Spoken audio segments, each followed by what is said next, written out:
Olá, pessoal. Estou de volta.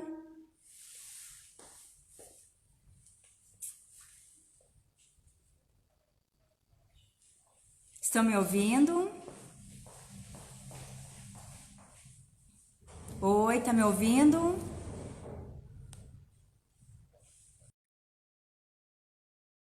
Estou ouvindo a Ju, acho que estão me ouvindo aqui. Rafa? Opa, Opa, Oi, deu certo? deu certo. Tá me deu ouvindo? certo. Tô te ouvindo e tô Tô me te ouvindo ouvindo. e tô me ouvindo. Eu também. Então vamos começar.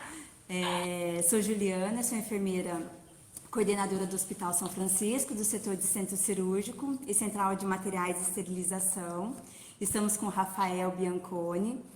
Ele é membro da diretoria da SOBEC. Quem não conhece a SOBEC é a Associação Brasileira dos Enfermeiros de Centro Cirúrgico, Recuperação Anestésica e Centrais de Material e Esterilização. Nossa live de hoje é sobre boas práticas em centro cirúrgico, visando a segurança do paciente. Rafael ele também faz parte do bloco operatório do Hospital Albert Einstein e está conosco para compartilhar, dividir, falarmos de protocolos. E é isso. Rafa, pode se apresentar. Legal, então, bom, Legal, você já então, bom, falou. você já falou. Eu sou Eu Rafael sou Bianconi, Rafael sou Bianconi, enfermeiro sou enfermeiro perioperatório. perioperatório. Eu sou Eu diretor da sou diretor da SOBEC SOBEC e trabalho no e Hospital Albert trabalho no Einstein Hospital no Albert bloco Einstein no cirúrgico. bloco cirúrgico. Queria agradecer em Queria primeiro agradecer em momento, primeiro em nome da momento, em SOBEC, nome da pelo SOBEC, pelo convite, convite, para a gente para a fazer esse gente fazer esse bate-papo bate-papo sobre práticas sobre práticas seguras dentro da seguras dentro assistência da assistência perioperatória. perioperatória. É um grande É prazer um da gente grande estar aqui prazer fazendo da essa gente estar aqui conversa. fazendo E essa aí, conversa. E aí, Obrigada. podemos começar. podemos começar.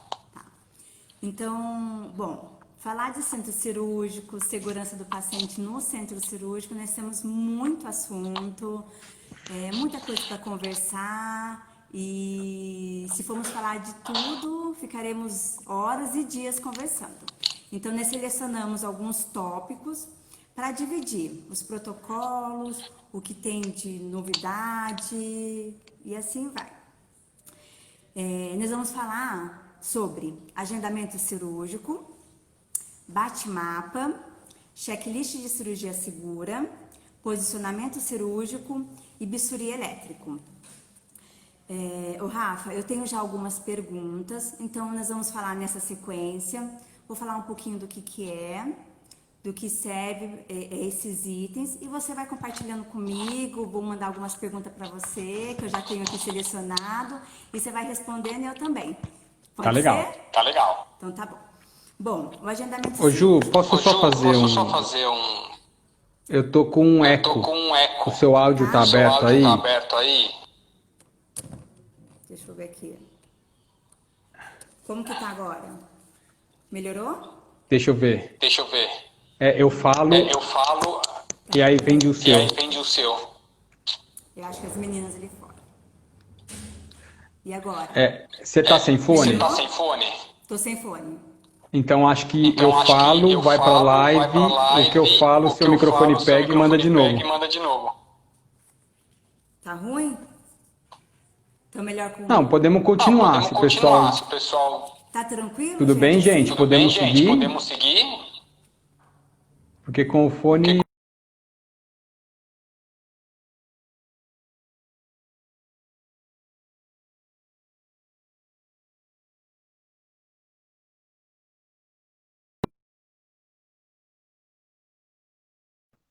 Juliana tem uma travada. Deu? Voltou, Ju. Voltou? Então, vamos seguindo. Tá Legal. tudo bem? Vamos? Agora sumiu. Fica Podemos fazendo um seguir. eco. Tá ruim. Tá ruim. Quando tá com fone, tá dando muito ré.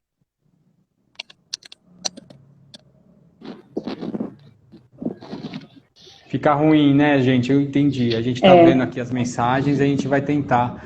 A gente promete que a gente vai conseguir. Que a gente vai tentar, não, nós vamos conseguir. Pessoal, como ficou agora? Tá bom? Rafa, tá me ouvindo? Legal, podemos continuar. Todo mundo Melhorou? Satisfeito com esse... Tá ótimo, ficou bom agora, então vamos lá. Então vamos começar com o agendamento cirúrgico, Rafa? Eu vou falar um pouquinho, tem algumas perguntas que eu já tenho aqui, eu vou mandando para você e a gente vai compartilhando. Pode ser? Perfeito, tá ótimo. Então vamos lá. O agendamento cirúrgico, ela é uma medida de planejamento e de execução de um procedimento cirúrgico dentro de uma instituição. Então, o responsável do agendamento cirúrgico, ele agenda a cirurgia,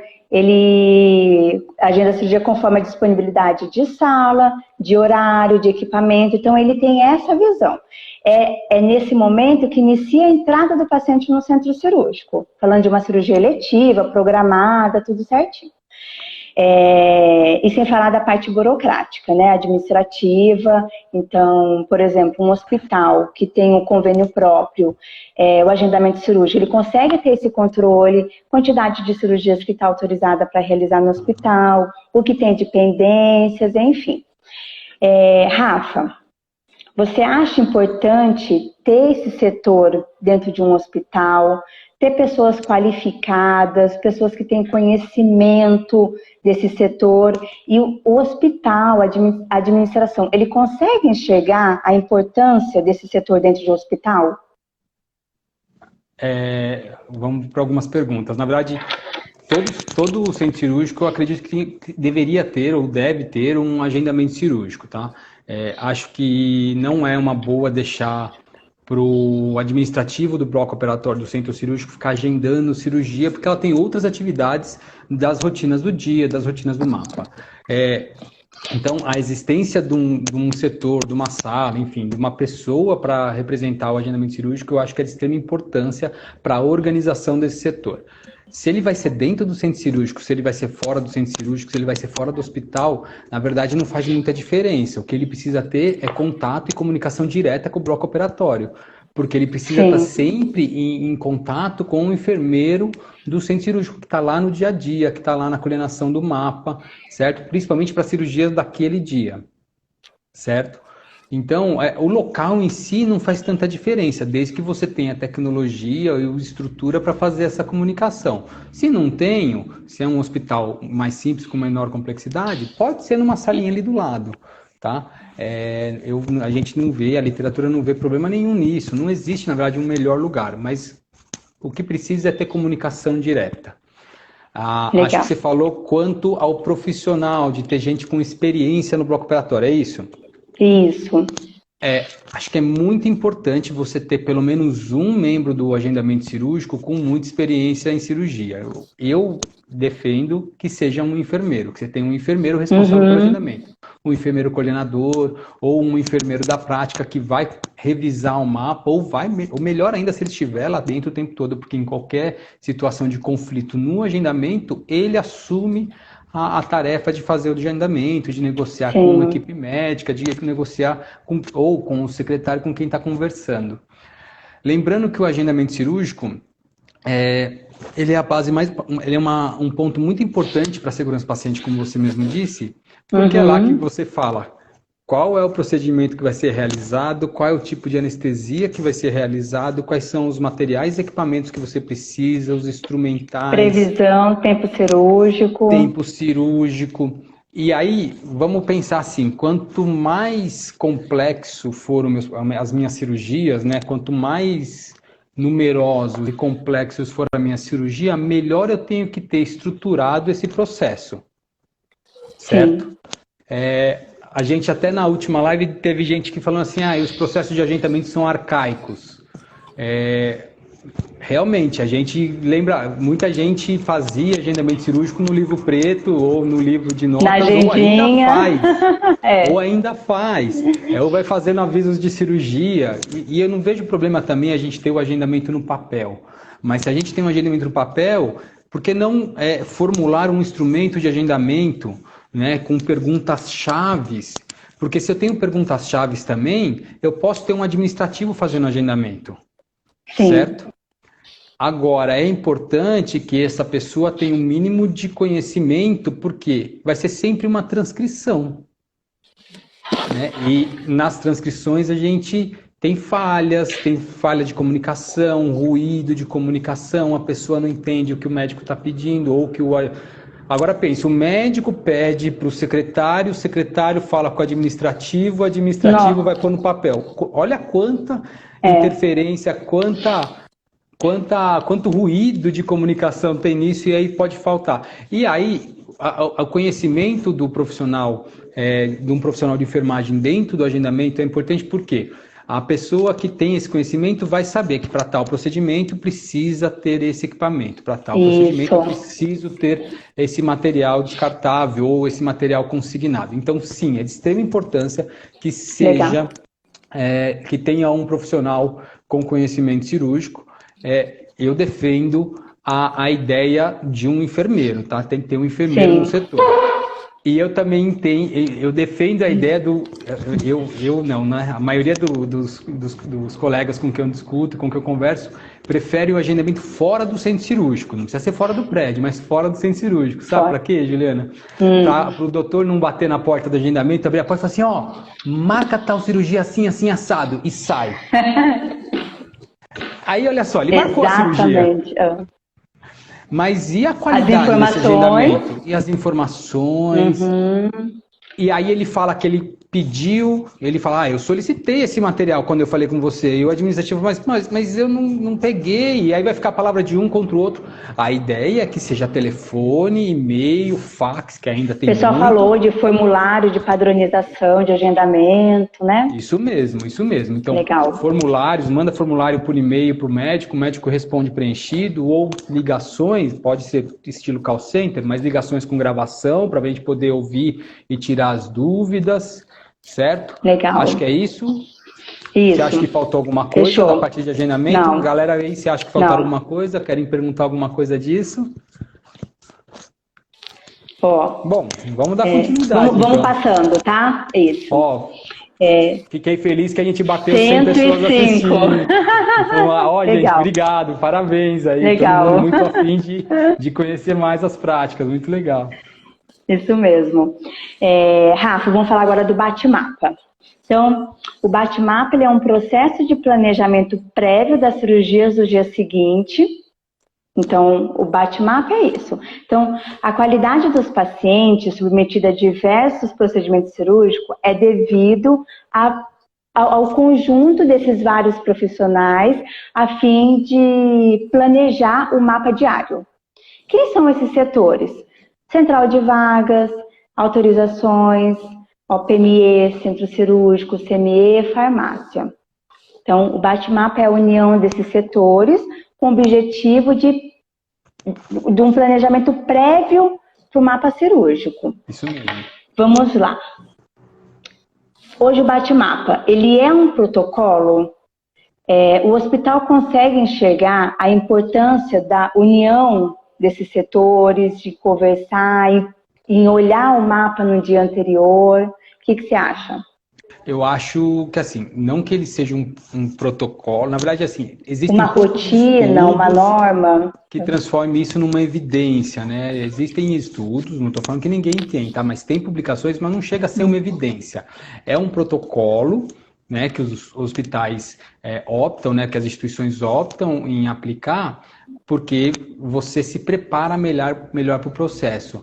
O que os estudos que mostram, né, que contam os relatos, demonstram é que quem tem um bate-mapa bem estruturado, eficiente, tem menos ocorrência de falta de material, de eventos, né? Então, e alguns estudos já conseguem mostrar isso, tanto nacional quanto internacional, os estudos já conseguem mostrar que sim, é uma ferramenta super efetiva para garantir o planejamento cirúrgico e a segurança do paciente. Quem deve participar?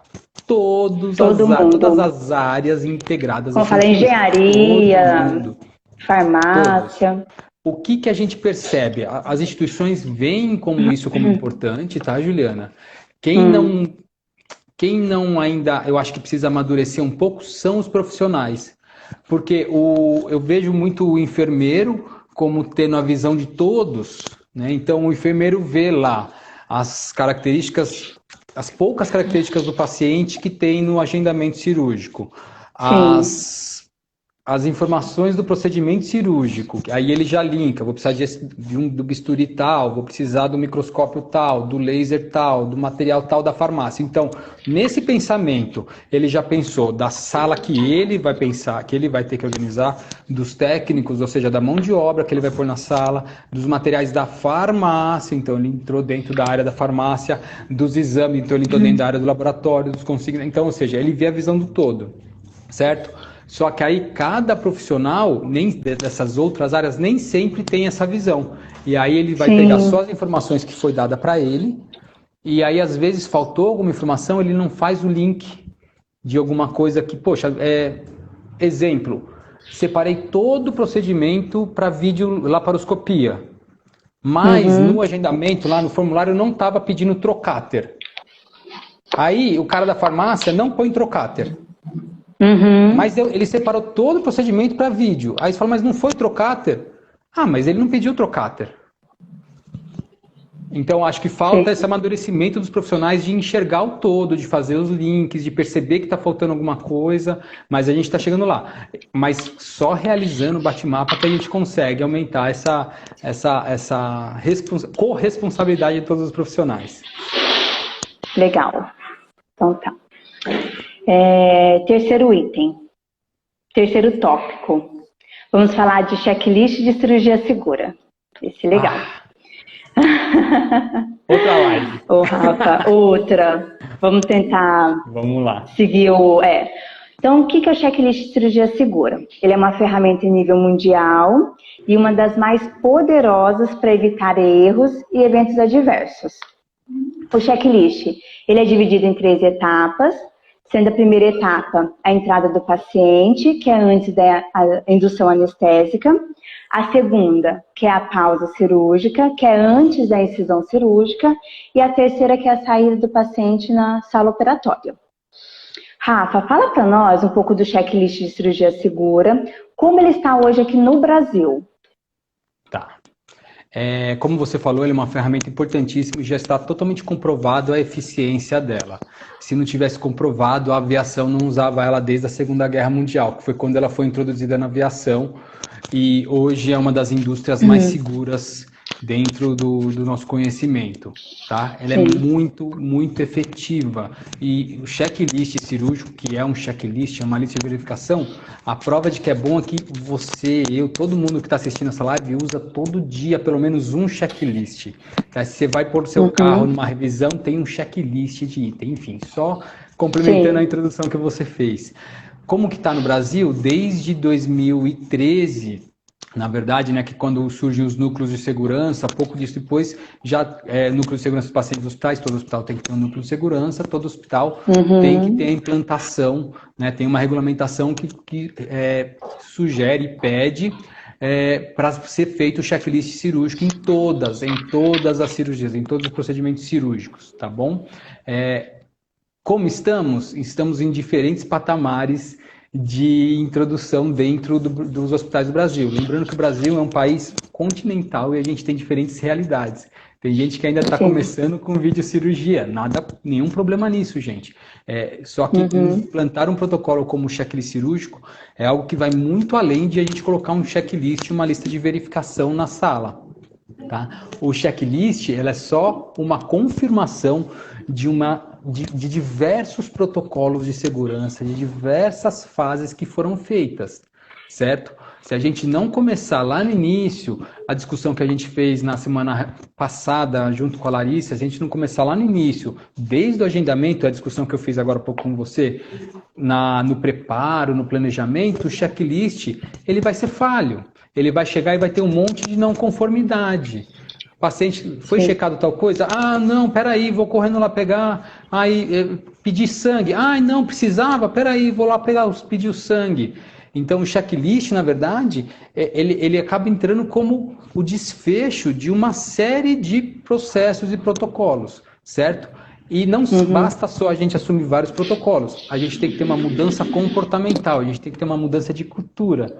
E isso também é o que dificulta a gente, Juliana, porque o amadurecimento dessa cultura em cada profissional dificulta a implantação, tá? Uhum. Tem gente no Brasil, o que é uma estratégia que a maioria dos hospitais optam?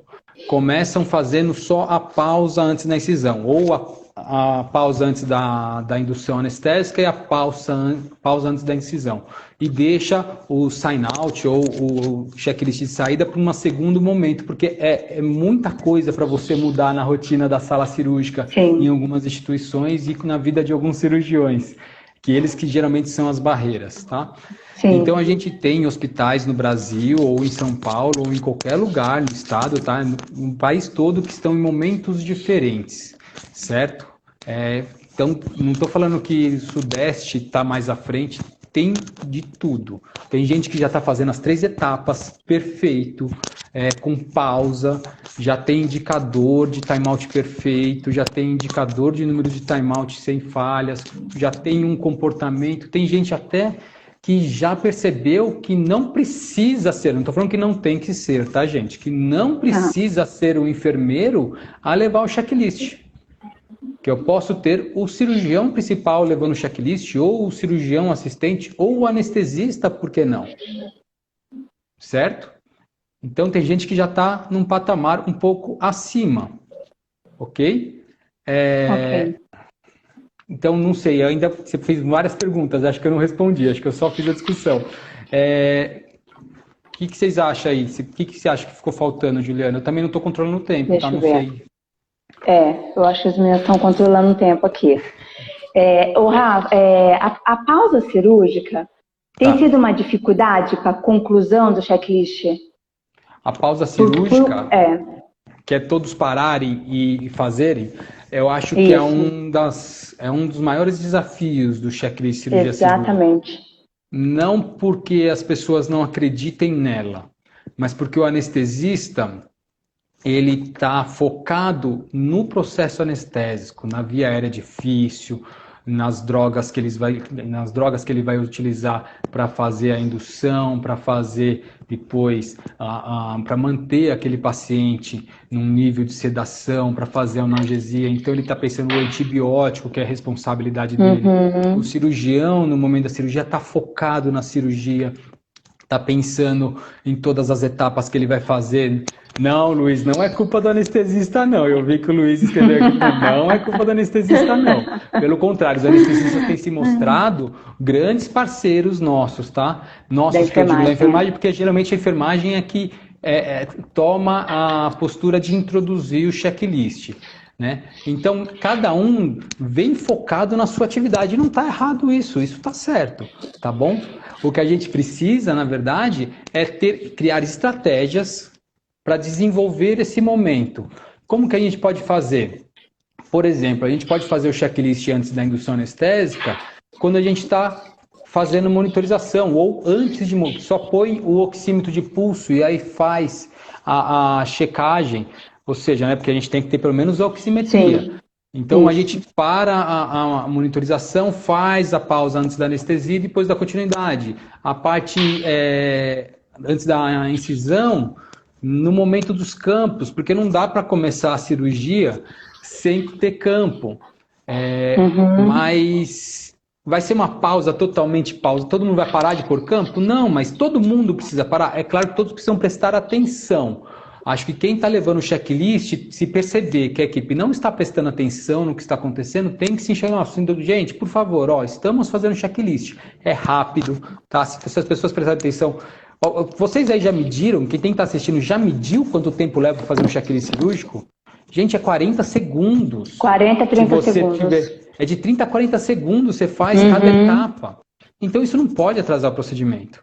Certo? Então, às vezes, e tem gente que desenvolve umas estratégias um pouco mais, que eu não sou muito a favor, não. Por exemplo, não entrega o bisturi elétrico, ou a caneta do bisturi, ou a lâmina fria, assim o cara não consegue começar a cirurgia. Eu não sou a favor, eu sou a favor da gente conversar e mostrar que esse momento é muito importante, tá? Então, a pausa é sim uma grande dificuldade. Agora, pensando na estratégia que eu falei de você ter um médico levando o checklist, ele não vai começar a cirurgia antes dele fazer o checklist, porque é ele que leva. Sim. Olha que estratégia legal. E tem outras estratégias aí que a gente pode utilizar para conseguir fazer a pausa e para conseguir para conseguir a atenção de todos. Ó, a Débora falou aí, ó, a gente não demora para fazer o checklist, mas a gente demora muito para convencer a equipe a fazer o checklist. É bem isso mesmo. Mas é por isso que eu acho que, num primeiro momento, para quem está introduzindo, desculpa, eu estou até me prolongando demais. Num primeiro momento de introdução ao checklist, eu acho que tem que ser o enfermeiro que tem que estar lá, se a instituição decidir que o enfermeiro é que vai implantar, tá? Então, a gente entende, nós da SUBEC entendemos que o enfermeiro tem que ser que é o profissional que tem esse empoderamento, certo? E caso ele tenha muita resistência, ele vai escalonar o problema para outros setores do hospital, para a chefia dele, vai chamar a prática médica, não ali na sala, para discutir fora, né? Mas eu acho que depois que você já tem a cultura implantada, que você já tem o checklist acontecendo com mais frequência, a gente tem que estimular sim, se é da enfermagem, o nosso circulante de sala a fazer o checklist.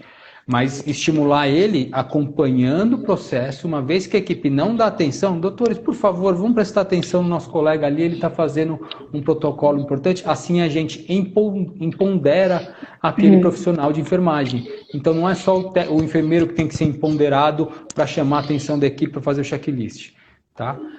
A gente tem que sim dar esse poder para o técnico, não porque não tem que ser hierarquia, é sim pela segurança do paciente. O propósito tem que ser todos pela segurança do paciente. Então nós vamos ouvir quem seja, não tem que ter diferença pela hierarquia. Sim. Respondido. Legal. Respondido. O Rafa, fala rapidamente para nós do protocolo de lateralidade. Então, assim, tem que ter a participação do paciente, ele tem que estar acordado, tem que ter alguém da equipe médica, quem demarca o membro é o paciente. Fala para nós um pouquinho do protocolo de lateralidade. Falo sim, ó, a demarcação do sítio operatório, lembrando que pode ser lateralidade ou multiestruturas, que é no caso da coluna. Tá? Sim. E a literatura, já tem bastante literatura falando que a gente tem que prestar atenção com alguns locais. Tá? Por exemplo, face, ficar demarcando face, demarcando olho, pode ser inconveniente para o paciente, aí a gente tem que pensar em outras estratégias, ou mesmo partes íntimas, a gente tem que às vezes pensar em outras estratégias, mas não tem que fazer, não pode deixar de fazer não. Quem deve fazer a demarcação? O que a literatura fala, o que a OMS fala, o que a Anvisa fala, o que a Joint Commission fala, que é o cirurgião principal ou um médico delegado por ele. Tá? Cirurgião principal ou um médico de sua equipe delegado por ele, certo? E com participação do paciente. Ok? A enfermeira não deve ser a responsável pela demarcação, não que ela não tenha que participar, tá, gente? Não é que a enfermeira não participe da demarcação, mas ela não deve ser a responsável pela demarcação. Até porque geralmente a demarcação é feita lá na internação e ela não vai estar no momento do ato operatório. Então, ela não vai estar lá, ok? E aí lembrando que o ideal é sempre alvo ou isso, sim. Não o X. O X lembrando que é sinônimo de negação. Negação, então, melhor é que não seja ou não, ou enfim. Ok? Ok. Vamos para o próximo tópico? Não sei como a gente está de tempo. Nós temos mais 2 assuntos ainda. Vamos falar sobre posicionamento cirúrgico? Então, mais uma live. Mais uma. Então vamos lá. O posicionamento cirúrgico adequado do paciente é um importante pré-requisito para um procedimento cirúrgico bem sucedido. O posicionamento ideal não apenas garante o melhor acesso da cirurgia, do local da cirurgia, como também ele evita consequências a longo prazo, como danos dos nervos e até lesões por pressão. Rafael, o posicionamento cirúrgico é de responsabilidade da enfermagem ou médica? Ou é um trabalho em equipe, de equipe multidisciplinar? É uma responsabilidade da equipe, tá? O médico, ele sempre vai... Não adianta eu achar qual é o melhor posicionamento, não vou nem falar para o enfermeiro, mas para o paciente, se esse posicionamento não facilita o acesso do cirurgião ao sítio operatório, ao local operatório, tá? Então, não tem como o cirurgião não participar do posicionamento cirúrgico. Uhum. É claro que eu posso até ter protocolos já bem estabelecidos de qual posicionamento eu utilizo para cada cirurgia, ou para cada procedimento, ou para cada equipe, ok? Mas ele tem que estar principalmente na hora de fazer o posicionamento para ver se aquilo está atendendo ele, ou ele ou alguém da equipe dele tem que estar presente para avaliar e falar, ó, tá bom, não tá bom, vamos aumentar esse ângulo do braço, ou vamos tentar deixar mais espaço para a área abdominal, conjunto, tá? Do mesmo jeito que eu acho que se o enfermeiro não participa do posicionamento, eu acho importante a gente pelo menos fazer uma avaliação, gente. Acho que a gente tem um olhar muito crítico para saber se não tem algum local ali que pode desenvolver uma lesão por pressão. Eu brinco, eu faço isso na prática, quando eu dou aula eu falo isso para os alunos, eu sempre gosto de, quando eu termino um posicionamento, parar e dar uma olhada no paciente posicionado para encontrar algum lugarzinho que não esteja bom o suficiente, que a gente poderia fazer melhor, tá bom? Então é conjunto. Legal. Uma outra pergunta aqui sobre posicionamento. Em alguns hospitais, nem todas as salas têm colchão de silicone disponível. Não tem o colchão pneumático. Você acha válido o uso do colchão elaborado de tecido, colocar o colchão piramidal, fazer o colchão com espuma? O que você tem de ideia sobre isso? Então, a gente estava até na SOBEC fazendo uma discussão esses dias sobre a ocorrência de lesão em face para cirurgias que o paciente fica em prona, né? E nem todo mundo tem condições de comprar coxins ideais de viscoelástico, né? De gel viscoelástico. Acho que a gente tem que só prestar atenção, Juliana, quando a gente fala, por exemplo, de coxim de lençol, porque às vezes a gente faz coxim de lençol para ser posicionador e não para ser aliviador de pressão. Se a gente pega um lençol ou campo cirúrgico, enrola ele assim, ó, bem enroladinho, passa a fita, deita em cima dele para a gente ver, fica rígido. É um coxim rígido, e coxim rígido é posicionador. A gente precisa ter uma superfície macia para a pele, certo? Precisa melhorar essa textura com a pele, né? A faixa crepe, ó, a Giovana está falando da faixa crepe, é legal, mas para algumas coisas, mas para outras ela pode até dar queimadura na pele do paciente, porque a frição da faixa faz uma lesão importante, então tem que tomar cuidado. Melhor, se for fazer tecido, é usar tecido algodão, mas ou não enrola tão forte, ou usa espuma, né? Espuma piramidal. A espuma alivia a pressão? Não, porque a gente não sabe a densidade ideal para aquele paciente, não dá para saber a densidade dessa espuma. Mas não pode ser contra, pelo contrário, tem que usar. Se é isso que você tem, isso que a gente vai usar, gente. Né? A Belém contou um relato fantástico, quando eu falei que a gente estava discutindo na semana passada, que eles fizeram um coxim de face. Depois a gente pode até fazer uma gravação. Aí ela falou que ela era um hospital mais carente, e fizeram um coxim de face com tecido de algodão e alpiste. E aí conseguiram fazer um coxim para a face encaixar, era alpiste. Olha só que legal, ficou macio, adaptava ao rosto.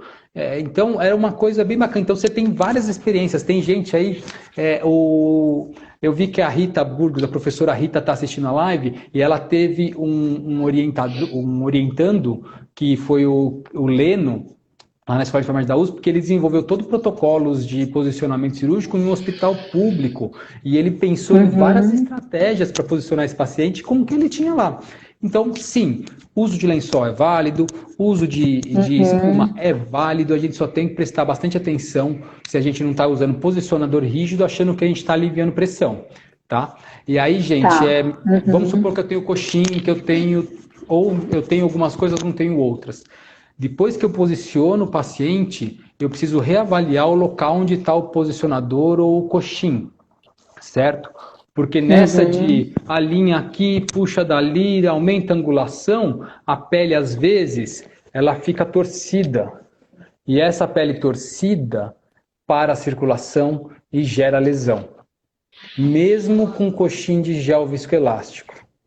Tá? Então, depois que posicionou, eu costumo fazer muito isso com a face nas cirurgias de coluna, na minha prática, né? Então, acabou de posicionar, eu vou lá, primeiro olho o tórax, reorganizo, né?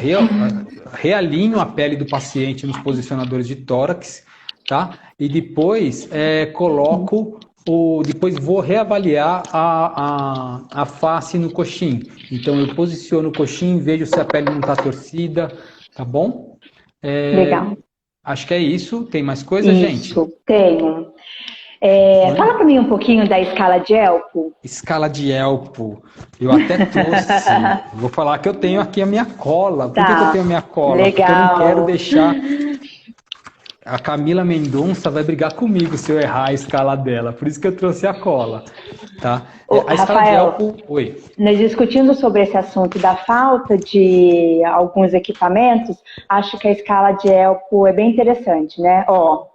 Temos mais ou menos 15 minutos.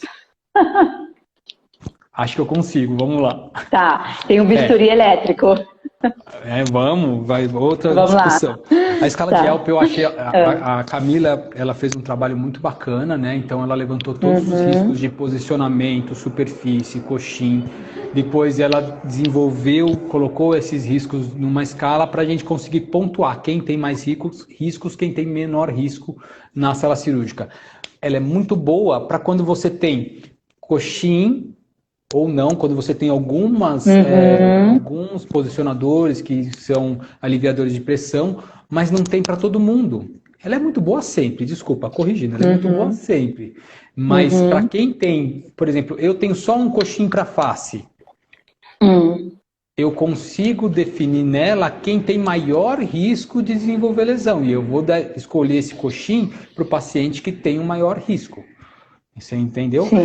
Aí lembrando, ela fala do tipo de posição, do tempo de cirurgia, do tipo de anestesia, das superfícies que estão no corpo, né? Tanto da mesa, da posição dos membros, de comorbidades do paciente e da idade. Por que eu falei os itens? Porque quando você aplica a Elpo, olha só que legal que é esse trabalho e essa escala. Quando você aplica a Elpo, às vezes um paciente jovem de 20 anos, por causa de outras características, vai ter um maior risco de desenvolver lesão por pressão do que um paciente de 60. Por causa do posicionamento, por causa do tipo de posição que ele vai ficar, por causa do tempo de cirurgia que ele vai ficar. Entendeu? Então, acho que o legal e acho que um bacana da Elpo é isso. Acho que todo mundo, mas Rafael, o meu hospital tem condição financeira, eu tenho coxim e protetor de pele, película para proteger a pele, para dar para todo mundo. Perfeito. Usa o trabalho da Elpo, que é muito completo quanto a isso, e revisa o seu protocolo. Vê se você não está esquecendo alguma coisinha. Tem muita coisa legal nesse trabalho. Então, fazendo até uma propaganda aí, não, propaganda não, porque a professora Camila é muito parceira da SOBEC também. Então, muito legal falar da Elpo, usar a Elpo. Quem não conhece, procura, a escala está disponível, o trabalho da professora Camila está disponível na internet, tá? Super acessível. Se vocês quiserem, procura no Instagram, manda uma mensagem, ela é super simpática, vai querer falar com vocês. Ela está até desenvolvendo um aplicativo, não sei se eu dei spoiler, se já lançou, mas até aplicativo vai ter da Elpo. Legal, bem legal. Rafa, vamos pro bisturi elétrico? Que acho que nosso tempo tá... Tô brincando, vamos sim, podemos falar de bisturi elétrico. Bisturi elétrico. Muitas dúvidas, é um assunto que gera bastante questionamento. Rafa, existe algum protocolo? Existe embasamento científico? Algo falando do uso de acessórios, como aplique de cabelo, unha de gel, cílios postiço, algum embasamento da proibição desses acessórios com o uso do bisturi elétrico? Vamos lá. Acho que a literatura já está bem já esclarece muito bem o uso de adornos de metais, certo? Tanto que a literatura fala até que a gente, por exemplo, deve evitar posicionar uma placa, que é o eletrodo passivo. Se a gente tem uma prótese metálica na perna do paciente, a gente tem que evitar essa perna, usar outra perna. Então já está muito estabelecido que o uso de metal é um risco permanente para a eletrocirurgia monopolar, certo? Então, brinco, piercing, não, mas a cirurgia é no pé, meu piercing é na orelha. É metal em contato com o corpo. Corrente elétrica, uma vez que ela está dentro do corpo, ela tende a partir do eletrodo ativo, que é a ponta da caneta, e vai para o eletrodo passivo. Quem me garante que ela vai desviar? Pode desviar. E se o gerador não estiver regulado, se a potência estiver maior, se desenvolve uma corrente maior. Então, importante, sim, retirar todos os adornos metálicos, brincos, tudo. Piercing, isso já é bem esclarecido, certo? Cabelo, aí tinha aquela coisa dos cabelos sintéticos. O que acontece, gente? Bisturi trabalha com corrente elétrica. Se eu tenho materiais que são condutores de corrente elétrica ou que acumulam, né, eletrostática, a chance de eu ter a corrente elétrica concentrando nessas áreas é grande. E aí aumenta a temperatura, né? Corrente elétrica gera temperatura, gera calor e gera queimadura. Ok? Qual é o problema? Na verdade, isso é um problema, não é um problema novo, tá, Juliana? Esse é um problema que sempre existiu. O que acontece é que agora... Só que é uma frequência maior. Generalizou. Exatamente. Isso. Ó, eu vou fazer uma pergunta aqui, eu vou falar com o pessoal aí. Galera, põe coração aí, a mulherada que tem ou unha, ou cílio, ou quem não tem, quem tá pensando em pôr. Vai muito, hein? Tem muita gente e não tem problema. Olha aí quanto coração, gente. Põe aí, não tem problema, porque é normal. É do nosso dia a dia, da nossa cultura hoje, não tem erro nenhum nisso. Qual é o problema dessas coisas, gente? Outro dia até comecei uma discussão com outra enfermeira. Se for cílio a cílio, pode. Não, não pode. A gente não sabe, primeiro, a composição desses materiais, se eles são condutores de corrente ou não, se eles puxam corrente ou não. Que material é a cola, né? As resinas de fixação, as colas, a gente não sabe o que tem nessas resinas, nessas colas. Não tem essa descrição. Nenhum paciente vai trazer, olha, eu trouxe aqui a comprovação que a resina do meu cílio não é elétrica. Não tem isso, tá bom? Estudo científico, Juliana, não tem e não vai ter. Porque, quer dizer, não digo que não vai ter, não sou tão pessimista, mas é um estudo muito difícil de você comprovar, né, de você fazer um estudo que gere uma evidência que o cílio é queimadura. O que a gente tem é gente contando que fez a cirurgia e não teve nada, e alguns relatos descritos na literatura já publicados que tem. Certo? E aí, eu pergunto para todo mundo que pôs o coração aí. Se alguém falar, olha, tem um risco pequeno do seu cílio pegar fogo, vamos tirar? Quem acha que vamos tirar, põe o coração aí, quero ver. Olha aí, ó. Ninguém assume esse risco, porque não dá para você decidir quando vai queimar e quando não vai. Ok? Então, não temos evidência, mas temos sim uma recomendação. E aí, uma recomendação muito clara das sociedades, da prática e principalmente do fabricante. O fabricante diz, eu não asseguro o uso de eletrocirurgia na presença de adornos metálicos, cabelos, implantes de cabelo, cílio e unhas. Ele não, porque ele sabe que ele não tem como garantir isso. E aí, uma vez que você faz e tem um incidente, a responsabilidade é de quem? Dos profissionais envolvidos. Ok? Mas isso tem que ser tratado antes, tá? Não é uma coisa... Lógico, o cirúrgico pode ver lá no cirúrgico e falar assim, opa, peraí, ó, vamos tirar, se a gente conseguir. Mas o ideal é que isso seja conversado com as equipes e que tire lá nas equipes, tá? Surgiu várias perguntas aí de eletrocirurgia aí embaixo, algumas eu perdi, não sei, quer voltar? Deixa eu ver. Temos tempo para voltar? Nossa, muitas. Como estamos? 5? Quanto tempo? Rafael, 5 minutos. 5 minutos. Então, acho 5 minutos.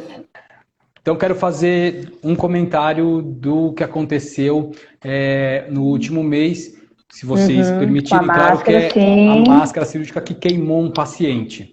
O que Isso. vocês acham? Podemos falar disso rapidinho? Vamos falar rapidinho, sim, acho Sompec interessante. lançou uma nota de recomendação de segurança, tá? Tá no site, tá no Instagram, o link, tá no Facebook, enfim, tá em tudo quanto é lugar. Também já é sabido que o uso de oxigênio, o oxigênio é inflamável, e se você tem lá uma concentração de oxigênio num catéter 100%, você vem com uma fagulha, pega fogo. Foi isso que aconteceu. E nesse caso ainda estava com a máscara, porque uma das recomendações dos pacientes positivos é usar catéter com máscara. Lembrando, gente, se você vai usar catéter, não usa bisturi elétrico. Se você vai usar o bisturi elétrico, faz uma via aérea definitiva que não tem vazamento de oxigênio, certo? E mas se o paciente está de catéter, ele tem que ficar de máscara. Perfeito, mas o primeiro é a segurança do paciente. Lembrando que os profissionais estão com N95, com óculos de proteção, né? Então, ele tirar a máscara por causa do catéter não é tanto risco assim na sala cirúrgica. Não estou falando dos corredores, tá, gente? Estou falando quando usa. Mas a gente tem que ter muito cuidado com o uso de bisturi junto com oxigênio. Não é problema atual da pandemia. Isso é um problema que sempre existiu. A gente sempre teve muita plástica com o uso de catéter. Faz plástica facial com catéter. E não pode. Dá incidente. Ok? Se eu falar mais, vai cair a live, certo? Vai cair. Acho que estamos no finalmente, Rafael. Eu quero agradecer imensamente o convite, você ter aceitado.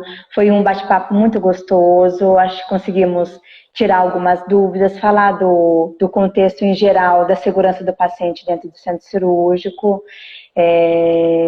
Parabéns. Gostei bastante. Espero ter as próximas lives. Vamos marcar. Em nome da SUBEC de novo, né? Na verdade, agradecemos muito o convite. A gente quer cada vez mais fazer esses bate-papos, certo? Então, por favor, vamos combinar mais bate-papo. Já me prontifico aqui, quem não teve a pergunta respondida, esse vídeo vai ser postado, certo, Juliana? Repete Isso, vai ser sim. Lá nos comentários. Isso. Eu tenho algumas perguntas que eu já anotei aqui, ó, e a gente vai tentar responder, tá bom? As meninas também, legal. Sim. E eu queria agradecer, desculpa, me fizeram um lembrete aqui. Eu preciso sempre agradecer os convites, agradeço a SUBEC pela oportunidade de estar aqui representando essa entidade que eu tanto amo, gosto muito dela. Agradeço a Aspen, que é nossa parceira, tá? É nossa parceira nessa campanha Cirurgia Segura, que vai continuar. Tem live dia 22. Juliana, vocês estão convidados a participar com a gente. Legal, tá, tamo junto. Lá também fala do planejamento para cirurgia segura. Então, põe a pergunta lá no nosso vídeo. Põe as perguntas aqui no vídeo nesse vídeo que a gente responde tudo. Vamos discutir para melhorar a segurança do paciente no Brasil inteiro. Legal. Os Estados Unidos vai vir ver nossas lives aqui para melhorar a segurança deles. Com certeza. Rafael, obrigada a todos. Obrigada, São Francisco, pelo convite. Estamos sempre à disposição para compartilhar os conhecimentos, as experiências. Obrigada a todos. Tchau, tchau, gente. Uma boa noite. Tchauzinho. Pessoal, antes de encerrar, o Hospital São Francisco está com uma campanha com a Sofia Abraão para arrecadação de doações. O Doe Agora. Então, queria informar que os nossos atendimentos continuam normais, não paramos nessa pandemia, então continuamos tendo o atendimento oncológico, maternidade, as UTIs, no centro cirúrgico. As cirurgias não foram canceladas por um período, estamos com a rotina normais, então quem puder e quem quiser ajudar, eu vou deixar o link logo aqui embaixo. E quem quiser, faça a sua arrecadação, a sua doação, que seremos muito gratos. Obrigada a todos. Parabéns pelo projeto aí, Hospital São Francisco. Obrigada. Tchau, gente. Vou desligar, hein? Tchauzinho.